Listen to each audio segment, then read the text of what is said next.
Okay, hi everyone. Welcome to I'm very much aware this is the last session of the day. It's been a long day for everyone. It's been a super exciting day for me. I am sort of invigorated and tired at the same time. So I'm really appreciative of the fact that you are here to listen to me. So let's get this show on the road. I do have the obligatory laying down my credentials slide.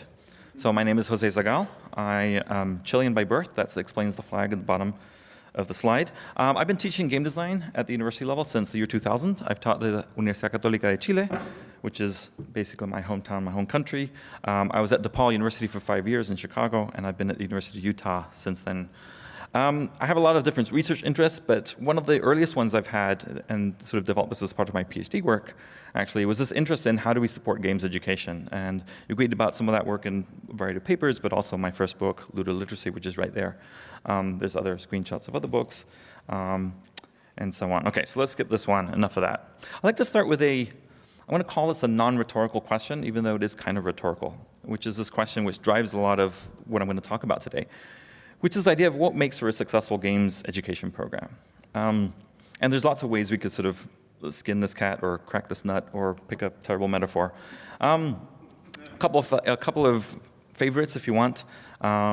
A successful games education program is one where students get the kinds of jobs they want. It's sort of an easy metric we can think of. But it could also perhaps be, there's a different take.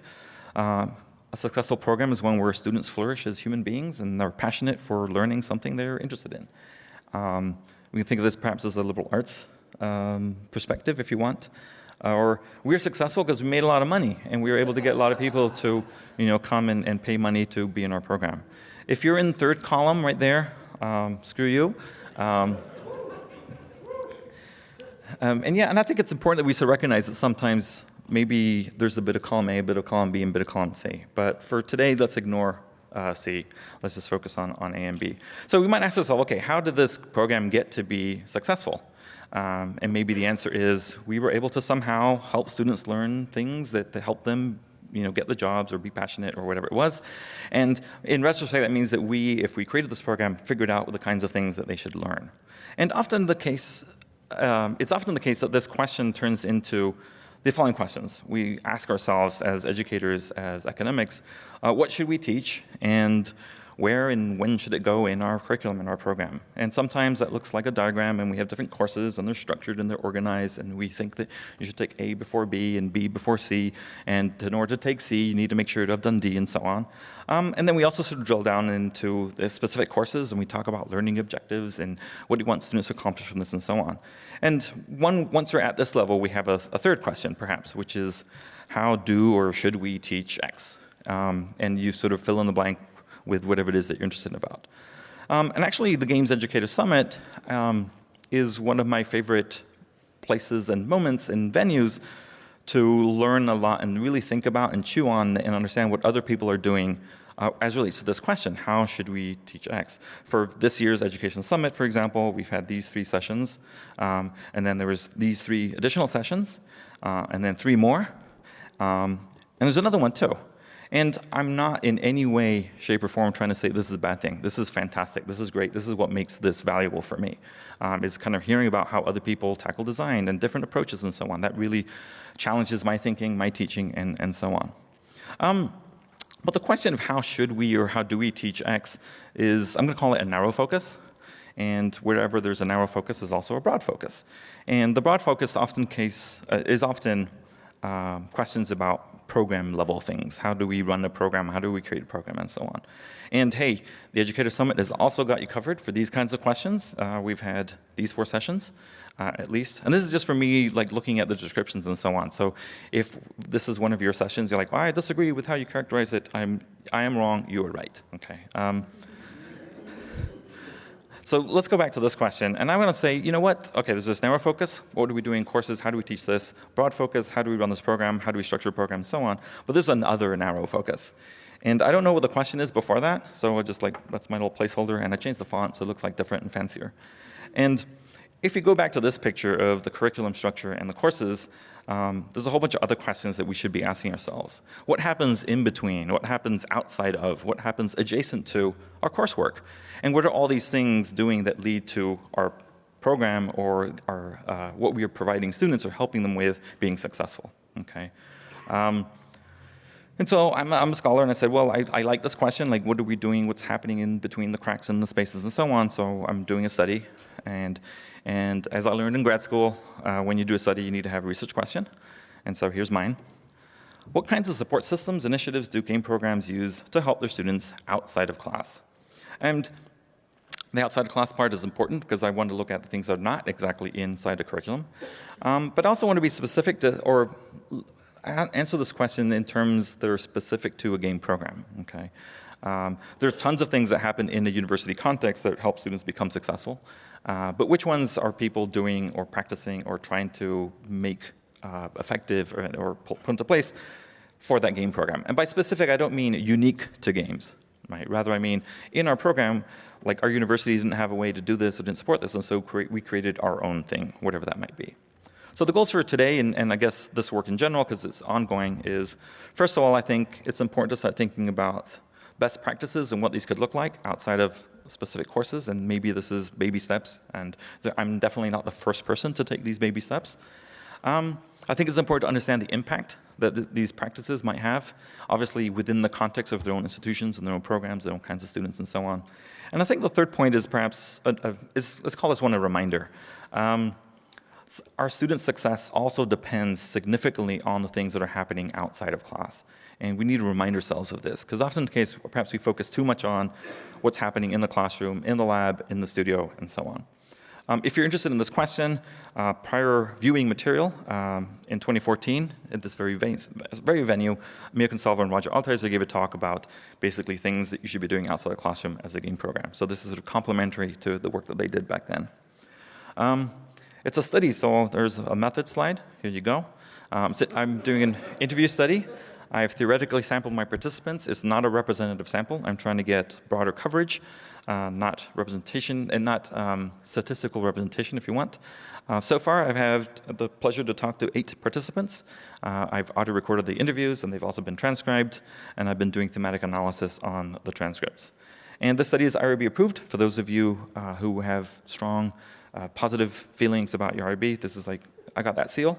And actually a note on that, this is actually I think kind of important. So the goal of the IRB, and if you're not in an institution or at a location where IRB is a thing, you can kind of close your ears for the next couple of seconds.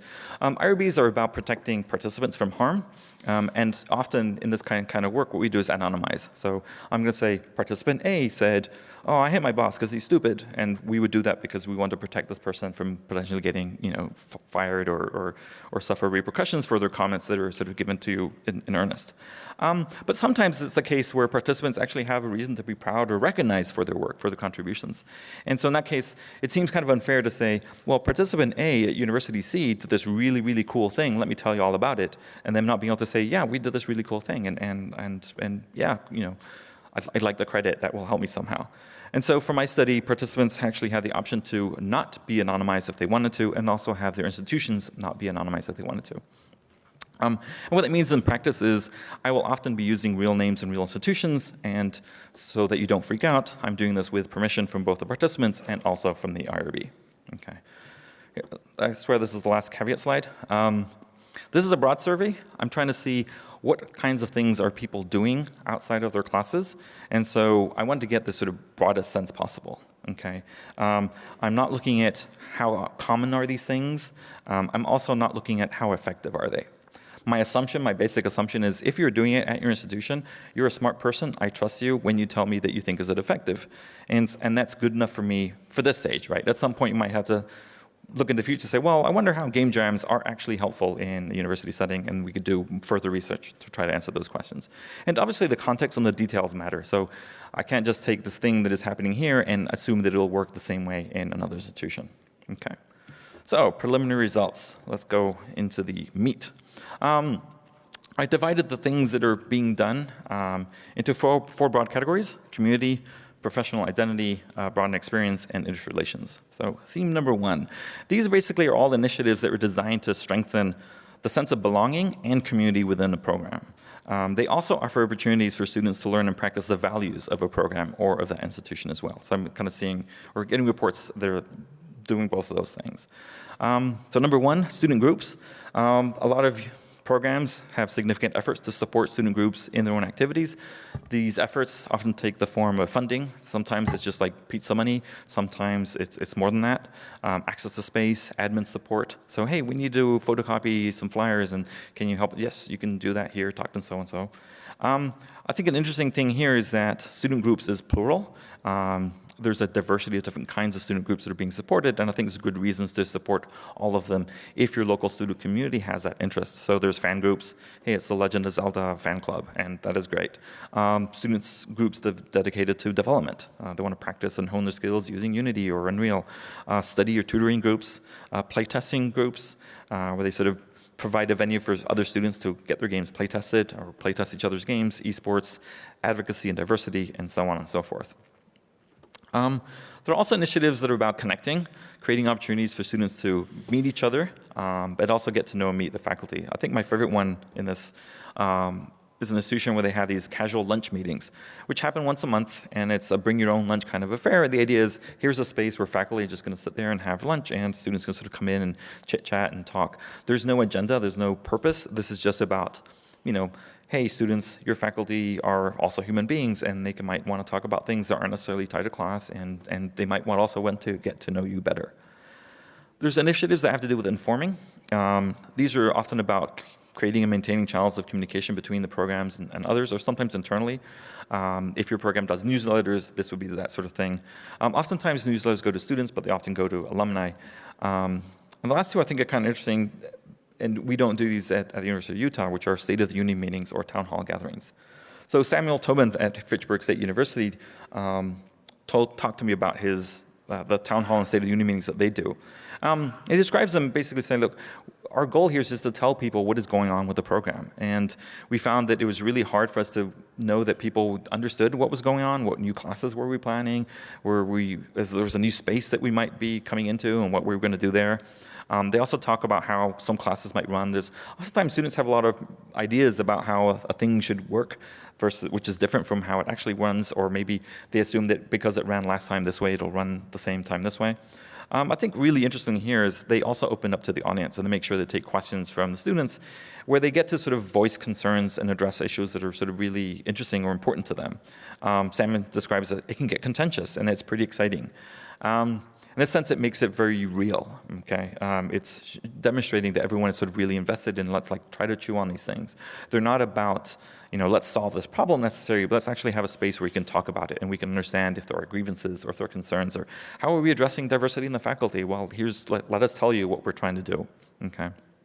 I think the helping address rumors is a really important one as well. My experience at some of my institutions is, there's a story going around that this happened or this happened, and this is a good moment to sort of clear the air on a lot of those things too. Mentoring is a big thing as well. There's a lot of efforts that have to do with mentoring as a way of providing direct support one-on-one to students. I think mentoring is particularly important in the context of game programs because there's a lot of interdisciplinarity, students coming from lots of different backgrounds where their expectations, their understanding, their culture sort of varies a lot. And sometimes it's only in these opportunities where students can sort of ask those questions about why am I always being asked to answer a question in class? That's not how classes are supposed to run. Or how do I explain that, I have a job outside of class of my teammates and help them understand that, and so on and so forth. Drew Davidson at CMU, the EDC program there, talked to me about their formal mentoring program. Basically, every student is assigned a faculty mentor when they start the program. And each faculty member will have about 5 students in a given year. And your role there as a faculty member is to make sure that each student is sort of on track. Are they taking the right classes? Are they doing well in classes? And sort of be the resource that they can also sort of go to. Students actually in the ATC program have mentors in other contexts as well. So they have multiple different mentors that they can reach out to. I think interestingly also, the faculty will meet once a month. And as part of these meetings, we'll actually talk about each of their students and how things are going. So there is a sort of a degree of checking with other faculty, but also making sure that everyone is sort of, they're holding each other accountable to a certain extent. And the mentors also give feedback to faculty specifically if faculty members trying to figure out who to put together, which students to put together in a team, and kind of what roles to assign to them and so on. So they can give sort of input on that as well. There's a lot of community sharing as well, which is about creating spaces where people can share things with each other. Often case, it might be students sharing outside. I think the two most common kinds of efforts here are playtest events and the expo and the showcase. So a little more detail on the showcase. This is something that my sense is that pretty much everyone seems to do something like this, but there's a lot of variations. Some are juried, some are not juried, some are only for games that came out of a class, others allow sort of open submissions from students. Some are run by students, some are run by faculty, some are run by other organizations as well. They might be standalone, they might be connected to other events, they might have awards, not awards, they might have speakers, they might be open for a whole week, or it might be like a single night, an evening of games. I think a notable example here is the Gotland Game Conference, which is hosted by the Department of Game Design at Uppsala University campus. I knew about the Gotland Game Conference. I did not know it was connected to the department until I talked to Henrik Warpefeld at Uppsala University. And he basically said, yes, we've been doing this thing for about 10 years in different incarnations, and there's a public show floor where people come in and play the games, and then there's talks, and last year apparently there was a symposium hosted by Hevga. They have an award ceremony, and then a big party. It's a big end-of-term thing. Interestingly enough, it's not for the students in their last year, it's often for the students in the first 2 years, roughly. Because students in their last year are really worried about writing their theses and less about the games that they need to sort of get done. It's one day closed, only the judges and the media, and then open to the public. And actually people in Gotland will sort of come to this event, they'll bring their kids, they'll get to play games and so on, and the party is always sort of a big hit as well. Sometimes we recognize the importance of making those things that we value concrete and sort of recognizing them and reinforcing those good things. So we see efforts here. There's a lot of programs that have game-specific scholarships.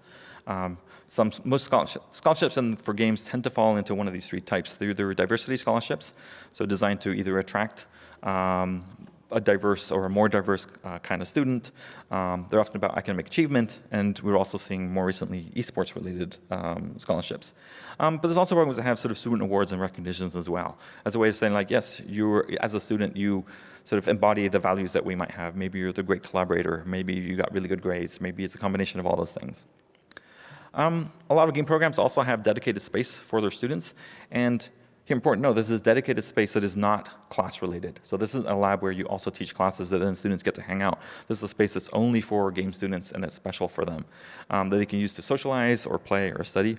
The common term here seems to be the game lounge, with the furnishings often consisting of sort of couches and beanbags, game consoles and large screens, and oftentimes sort of a game library that might be close by. Board games have also increasingly become part there, so it might be also tables. So the idea is this is a place where students can just like chill, relax, hang out, host their own tournaments, and that sort of thing.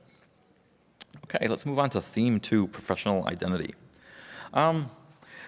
This theme incorporates initiatives that support students as they develop their professional identities. And oftentimes this turns into things that help them get jobs, but it's not just about that. There's a lot of emphasis on events, and here there's a multi-part set of effort. It's about making students aware of these events, making sure students know to go to these events, and also hoping that students will also participate in these events. And to support this, there's a lot of efforts going towards sharing information.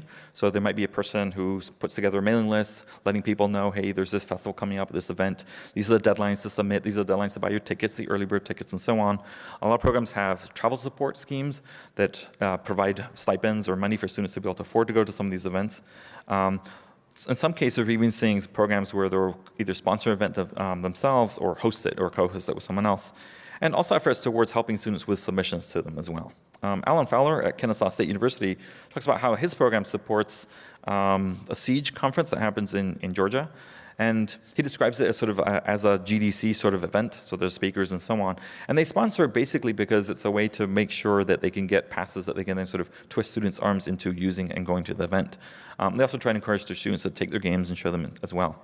They also sponsor an event called FutureX Live, which I think is kind of interesting because I'm going to call it games adjacent. It's organized by a local advertising agency called Moxie.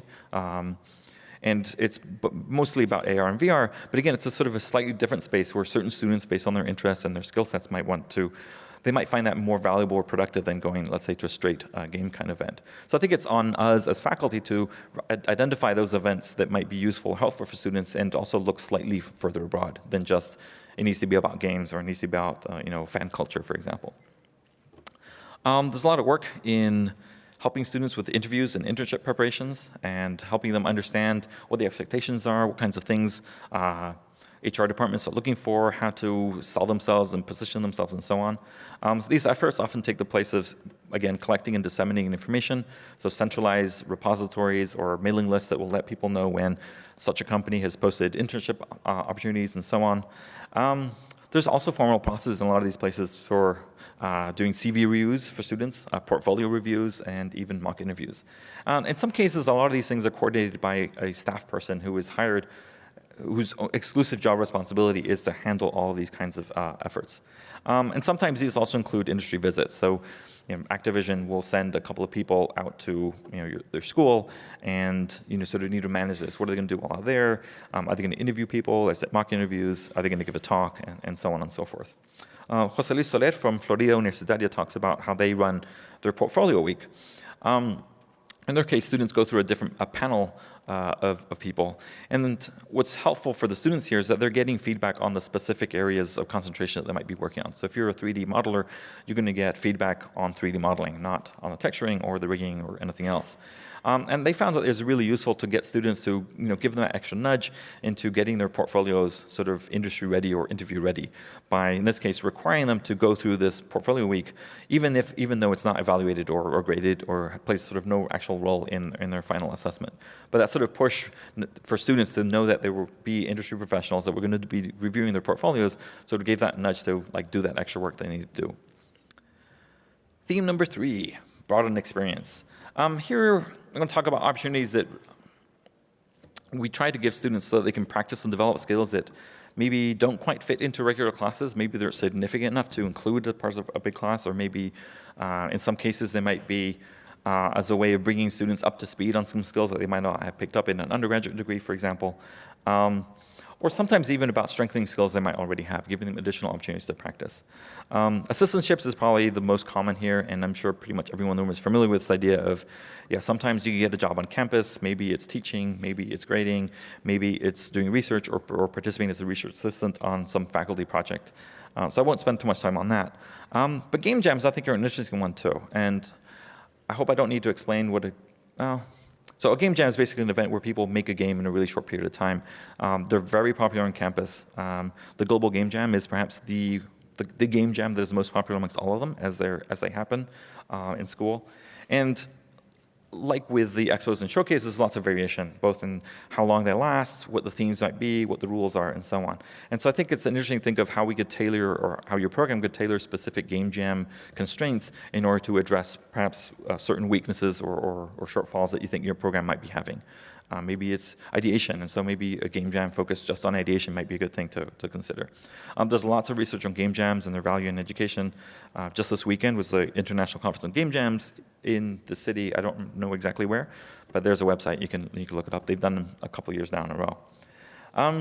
A lot of also institutions have support for part-time work with students. So I'm considering this separate from the sort of assistantship model.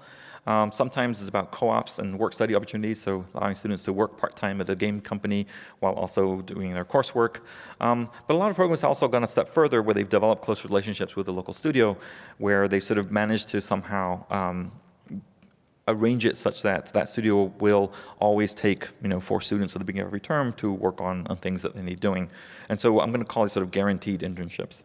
And some places also even have, I'm not saying that's the next step, as in that's the natural evolution, but they'll have internal development studios as well, where students can sort of get this sort of work practice at a real studio, but the real studio is 100% affiliated or associated with the university or with the program.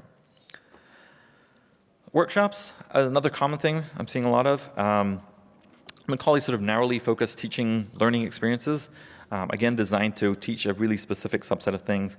Sometimes it's gaps, sometimes it's complementing a class, sometimes it's just brushing up on other kinds of skills.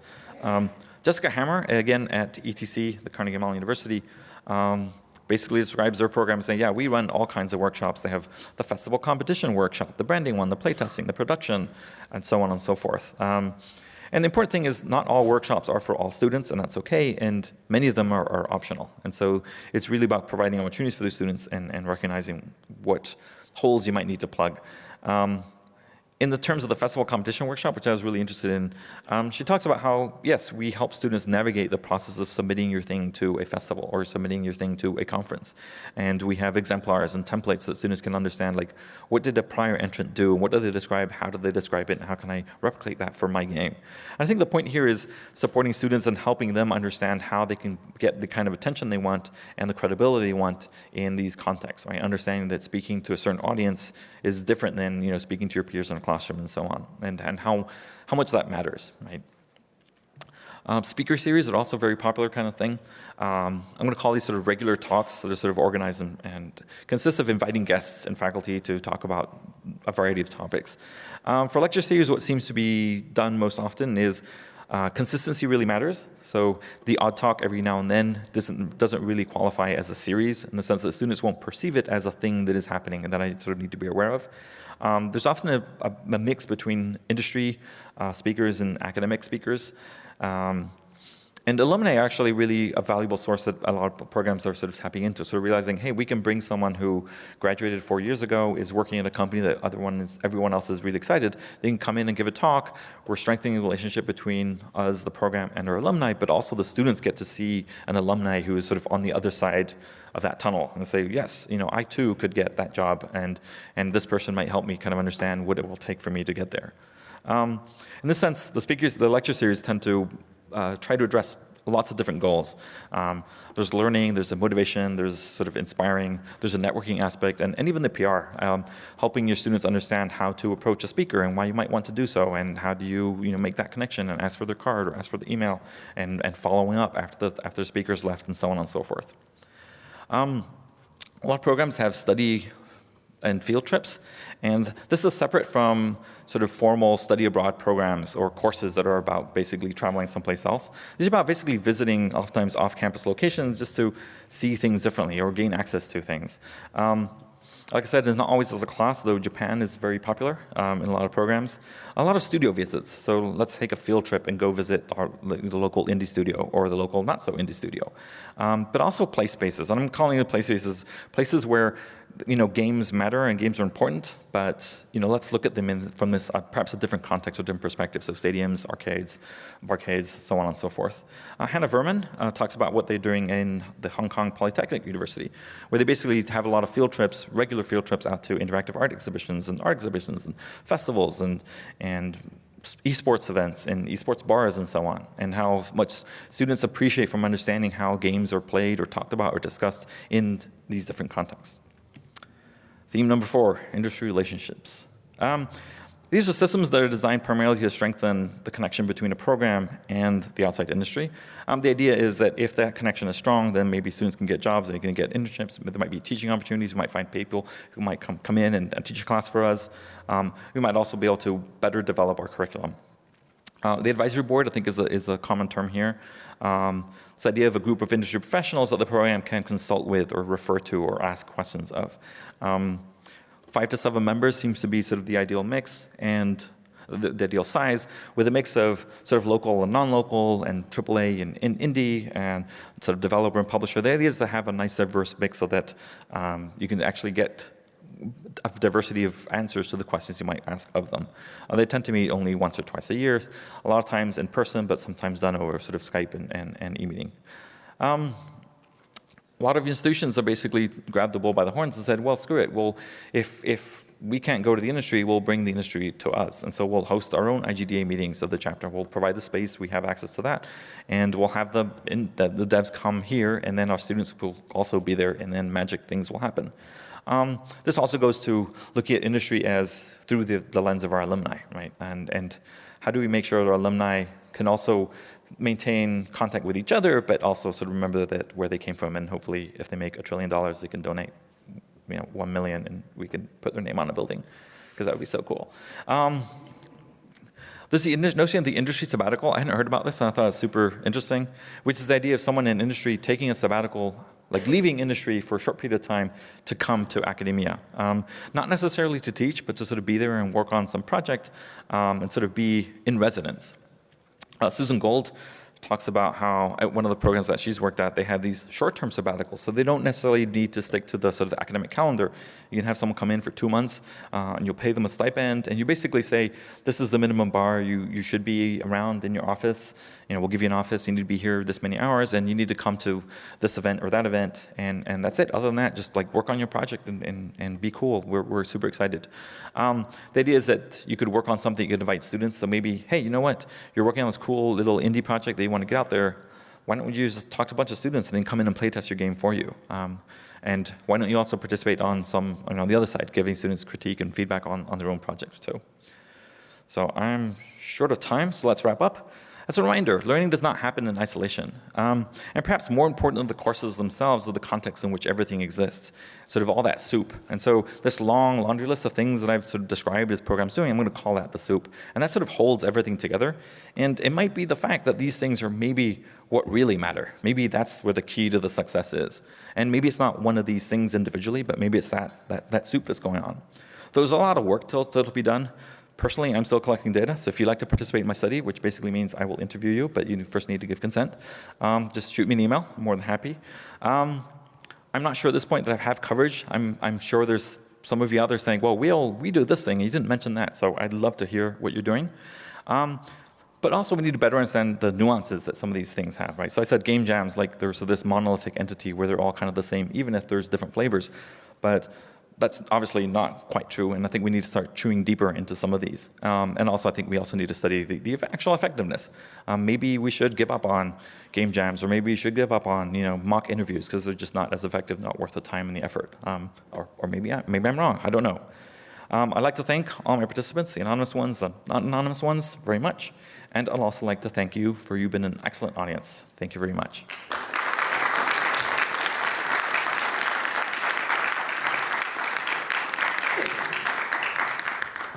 I think officially we have all the time that we want. So if you have questions, there's a microphone there. Hi there. Hi. So I am the president of my university's game design guild, actually. So I am from Marshall University out of Huntington, West Virginia. And our game design program is very small. We have our 1 or 2 professors. We have a very limited budget. We're very small. I have the ear of those guys, and I have a relationship with them, and I can talk to them. And I want to make my program better because I'm a junior and I have 1 year left in my tenure, and I can do all this stuff. But I don't really know how to get this kind of stuff moving. I don't do I haven't done paperworky kind of stuff. I've just been focusing on studies. Mm-hmm. So if I, as a student, came forward to a professor chair in my department with a plan, a document that told them, hey, I want to do X, Y, Z, would I get anywhere? So you have options. For me, I'm going to play the role of a skeptical faculty member. Right. Yeah. I am much more likely to say, sure, here's some support if you have a clear ask. So, okay, can we get $200 so we can do pizza twice a month? Mm-hmm. And it also helps if I already know what you are doing. So yeah. I have an idea of something I'd like to do is different from, we've been doing these meetings already and people are really excited, but maybe interest is starting to wane a little bit, and I'd like to make this a real thing too. Yeah. So as a skeptical faculty member, those are 2 things that would really sway me in the sense of okay, this is a real thing that we need to support. Right. As a student, as a faculty who has seen lots of student organizations sort of come and go over the years, I think one of the key things as a student member is to think about not only what you're doing, but also the longevity of that. Mm-hmm. So it is the nature of students that you enter university, and then a couple years later you graduate and you're gone. And so the question is, once you graduate, will your organization, will all that effort, will it disappear? And so while you were working on these things, you're probably thinking, okay, we need to make sure that we're getting sort of a new generation of students who are coming in and understand what this is about, and can keep it going and keep it live and keep that culture of whatever it is that we've created going. So definitely take pains to make sure that effort will continue after you've gone. Right, okay. Thank you. Sure, thank you. All right, so I'm the main faculty for our game design program, and I'm also the faculty sponsor for our student organization. And we have about 40 students majoring in our program, but we have about 5 students who only ever participate in any student activity that we have. And we're just trying to figure out how can we get more motivation from the students in the program to be a part of these outside activities? Oh, that's super tricky. So I run our speaker series, and my experience is that the grad students just never show up. And the undergrads do show up. And at this point, I said, like, you know what? I'm not going to fight that fight anymore. We're just going to do, like, our speaker series, there's more than just the talk. So there's plenty of value that's sort of outside of that, too. I think one of the things to do is to say, if you care, and if you're putting the time and effort, a lot of times the students will as well for some things. And there's also much to be said for chasing and nurturing and really sort of elevating those things which are already happening. And so, okay, maybe students are participating in things that you want them to participate in, but are they participating in anything at all? Maybe they're participating in spaces and areas that you just don't have any insight into. And maybe learning, if that is the case, what are those things? And then say, okay, how can we support this? And how can we help them make it better? Not in a, I'm going to sort of just step in and take over, but rather we want to sort of like promote this thing that you're doing. Like, what problems are you seeing as a student club? Like, well, yeah, we have this club, and it's the board game club, and we meet on the other side of campus, and like we didn't tell you guys, we didn't think you would care, and we really hate that they give us like a really crappy room, and we don't have where to store our games. Like, oh, we can help you with that. Yeah. Right? We can get a better space. We can give you a closet. You know, like those kinds of things. So find out what is actually happening already, perhaps, might be a key to getting those things like take off. Okay, thanks. So my background is I graduated university, I went on to work for a games company, and now I'm helping a bunch of universities with game dev education events, a lot of the things that you've mentioned.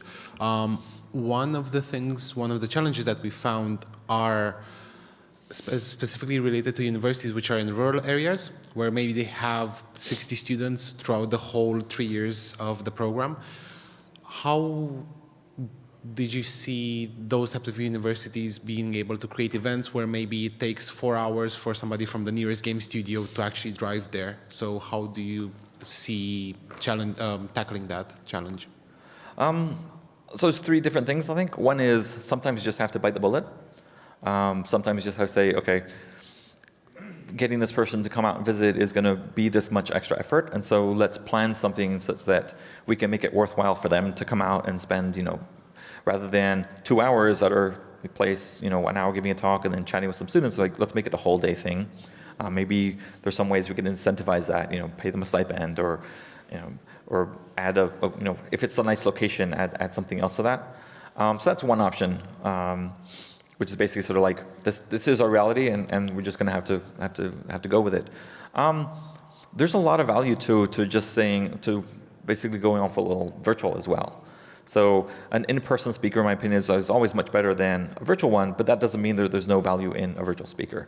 And I think again, it's about setting up the context where you can sort of elevate this, and rather than saying, hey, we're going to meet in this little room and we're going to hear this speaker who's going to be on a little screen and, you know, some loudspeakers that we sort of. Well, they're like, no, we're doing this at a big hall and a big screen and so on. You can actually turn that into an event, and in that way, sort of you take your students and sort of transport them outside of their smaller location. So streaming things and so on is also a good way to go. The third thing is each program is different and everyone's context is different. So you can also play to your strengths.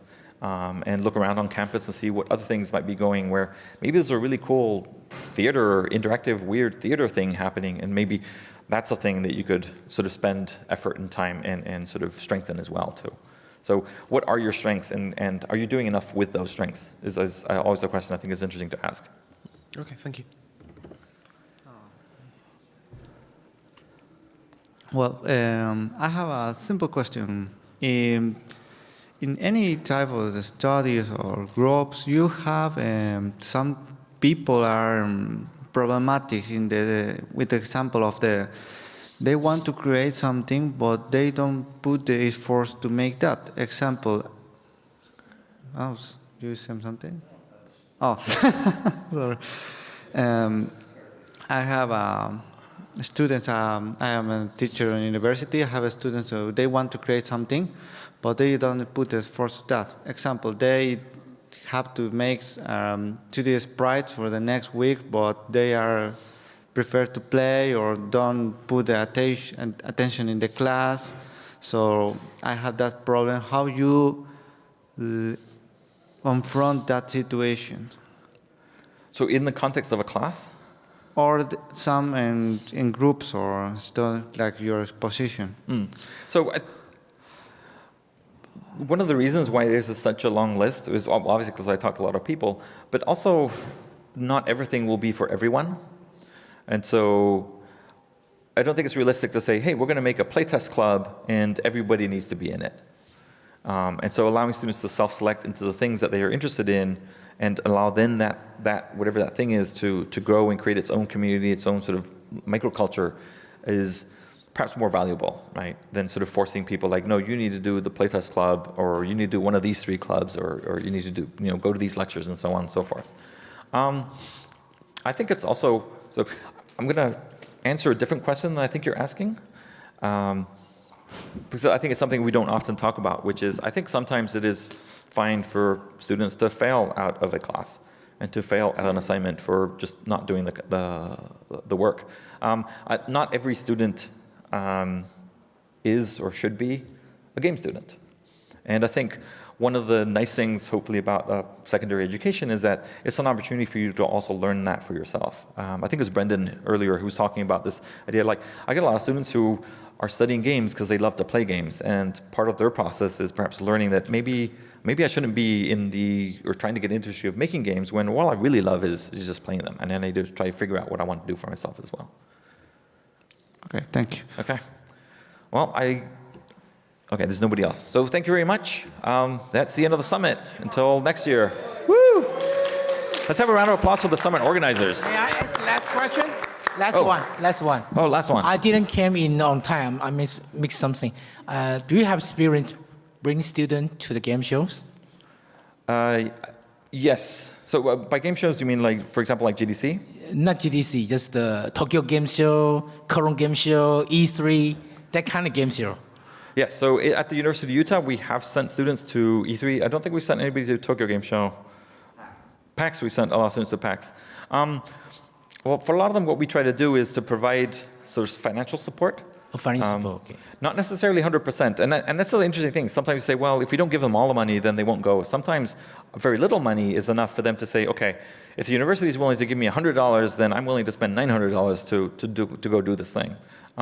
Finding the right balance is, I'm of the opinion that the more you can pay, better. But sometimes you might not be able to do so.